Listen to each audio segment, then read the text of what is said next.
모닝 임브레이스 목요일 아침입니다. 오늘은 질문으로 한번 시작해 볼게요. 그리스도인의 삶을 한 단어로 말하라면 여러분은 무엇이라고 대답하시겠습니까? 잠시 시간 드릴 테니까요. 한번 생각해 보세요.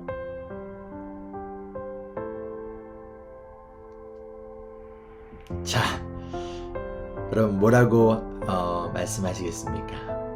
그렇다면 그리스도인의 삶은 믿음이라고 말한다면 어떨까요? 마가복음에 나오는 예수님의 첫 번째 말씀이 바로 회개하고 복음을 믿어라 였습니다. 사도 바울은 에베소서 2장 8절에 이렇게 말씀해요. 여러분은 믿음으로 통하여 은혜로 구원을 얻었습니다. 아멘. 자, 그렇다면 믿음이란 무엇인가요? 여러분은 믿음이란 단어를요, 어떻게 정의하고 어떻게 설명하시겠습니까? 오늘 말씀인 히브리서 11장 1절에서 믿음을요, 이렇게 설명해요. 제가 읽어볼게요. 믿음은 바라는 것들의 확신이요, 보이지 않는 것들의 증거입니다. 다시 한번 읽을게요. 믿음은 바라는 것들의 확신이요, 보이지 않는 것들의 증거입니다. 믿음을 두 가지 단어로 지금 설명하고 있어요. 바로 확신과 증거예요. 그런데 무엇에 대한 확신인가요? 바라는 것들의 확신. 무엇의 증거인가요? 보이지 않는 것들의 증거.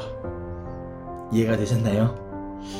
만약 이해가 안 되셨다면 여러분이 이상한 것 아니니까 여러분들 당연합니다. 제가 설명을 좀 드릴게요. 잘 들어보세요. 먼저 믿음은 확신인데 바라는 것들의 확신이라고 하였어요. 영어를 직역을 하면요, 소망하는 것들의 확신이에요.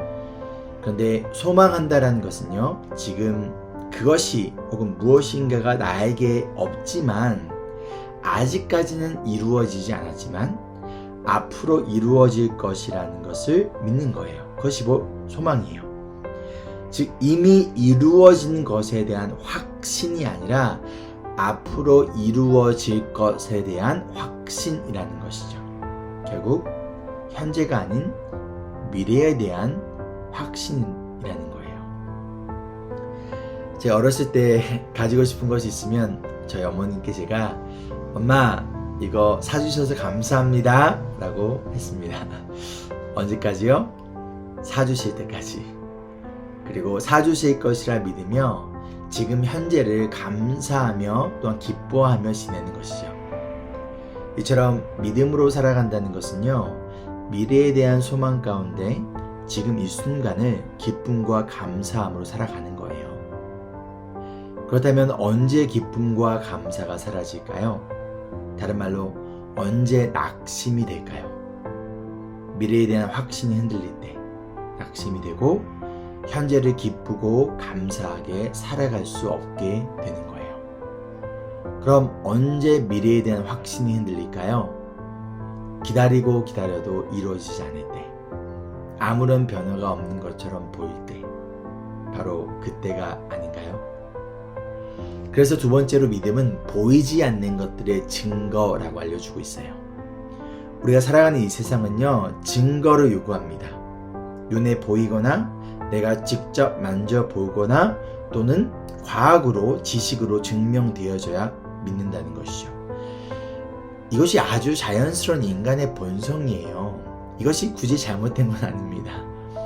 그런데 신앙은요, 그리고 믿음은요, 바로 본성을 따라가는 것이 아니라 인간의 본성을 거스리는 거예요.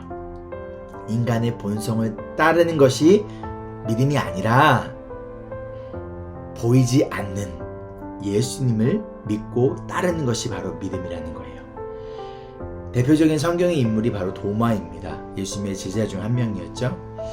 부활하신 예수님의 손과 옆구리를 만지고 나서야 도마는 예수님의 부활을 믿었어요. 그런 도마에게 예수님은 이렇게 말씀하십니다. 요한복음 20장 29절이에요. 너는 나를 보았기 때문에 믿느냐? 나를 보지 않고도 믿는 사람은 복이 있다. 여러분 중에 예수님을 직접 본 사람이 계십니까? 예수님과 1대1로 앉아서 티타임을 하고 나서야 예수님을 믿는 분이 계신가요? 예수님을 믿는다는 것은요, 그 시작부터가 보지 않고 믿는 거예요. 이것이 진짜 믿음이자 우리의 믿음의 증거라는 거예요. 그리고 여러분이 이미 보이지 않는 예수님을 지금 믿고 있으면서 자꾸만 또 다른 믿음의 증거를 요구하고 있다면 그것이 뭔가 잘못된 것이 아닐까요? 그런데 언제 우리의 이러한 믿음이 흔들리냐면 바로 우리가 낙심될 때예요. 그 낙심 가운데 눈에 보이는 증거를 찾거나 요구합니다. 그리고 눈에 보이는 증거가 있으면 우리가 낙심 가운데 벗어날 것 같아요. 다른 말로 믿음이 좀 생길 것 같아요. 근데 믿음은요, 애당초 보이는 것으로 생기는 것이 아니라는 것이죠. 지금 히브리서를 받고 있는 그 당시 그리스도인들도 마찬가지였어요. 그래서 히브리서의 저자는요, 자꾸만 눈에 보이는 증거를 요구하는 이들에게 증거를 보여줍니다. 어떠한 증거요? 이어지는 히브리서 11장 3절입니다. 믿음으로 우리는 세상이 하나님의 말씀으로 지어졌다는 것을 깨닫습니다. 보이는 것은 나타나 있는 것에서 된 것이 아닙니다. 아멘. 보이는 증거가 필요하다고 생각하는 이 낙심한 그리스도인들에게 무엇을 지금 증거로 알려주고 있어요? 무엇을 리마인드 시키고 있습니까? 바로 천지창조예요. 이 세상이 하나님의 말씀으로 창조되어졌다는 것을 믿니? 그렇다면 그것을 직접 보았니? 그렇지 않잖아. 이미 보이지 않는 것을 믿었으면서 지금 이 순간 어떠한 보이는 증거를 요구하고 있니? 라고 하고 있는 것이죠. 성경은요, 창조, 타락, 구속, 새 창조로 나누어집니다. 다시 한번 알려드릴게요. 창조, 타락, 구속, 새 창조. 그렇다면 창조를 보지 않고 믿었다면 앞으로 다가올 새 창조 또한 보지 않고 믿을 수 있다는 거예요. 지금의 이 타락한 세상을 구원하기 위해 오셔서 십자가에서 죽으시고 부활하신 예수님을 직접 보지 않고 직접 만나지 않고 믿고 있다면 우리를 온전히 구원하기 위하여 다시 오실 예수님도 믿을 수 있다는 거예요. 여러분, 하나님이 말씀 되신 예수님을 통하여 이 세상을 창조하셨다는 것을 믿으십니까?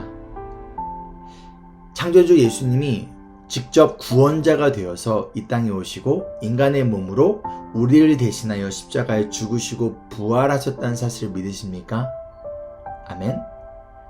그렇다면 예수님이 다시 오셔서 저와 여러분을 하나님의 영원한 나라로 초대하실 것 또한 믿으십니까? 아멘.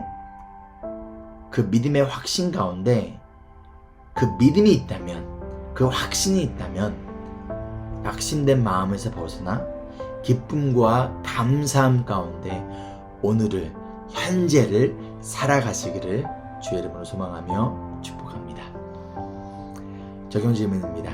첫째, 하나님과 예수님을 믿는 이유가 무엇입니까? 무엇이 여러분의 믿음의 증거인가요? 둘째, 창세기 1장을 천천히 꼼꼼하게 읽어봅시다. 하나님이 어떻게 이 세상을 창조하셨나요? 함께 기도할까요? 사랑과 은혜가 풍성하신 우리의 창조주 되시는 예수님, 이 시간 우리가 원하는 것은 다른 것이 아니라 하나님, 주님께서 약속하신 그 말씀을 믿고 그 소망 가운데, 그 확신 가운데 현재를 기쁨과 감사함으로 살아가기를 소망합니다. 이미 보이지 않는 하나님과 예수님을 믿고 있는 우리, 그 어떤 믿음의 증거가 또 필요할까요? 하나님, 이미 말씀으로 나타나져 있는, 이미 말씀을 통하여 증거되어지고 있는 하나님과 예수님을 믿을 수 있도록, 그리고 흔들리는 마음이, 낙심된 마음이 말씀으로 회복되어질 수 있도록 성령 하나님 도와주시옵소서. 오늘 하루도 믿음으로 담대하게, 또 기쁨과 감사함으로 살아가기를 간절히 소망하며 살아계신 예수님의 이름으로 기도합니다. 아멘.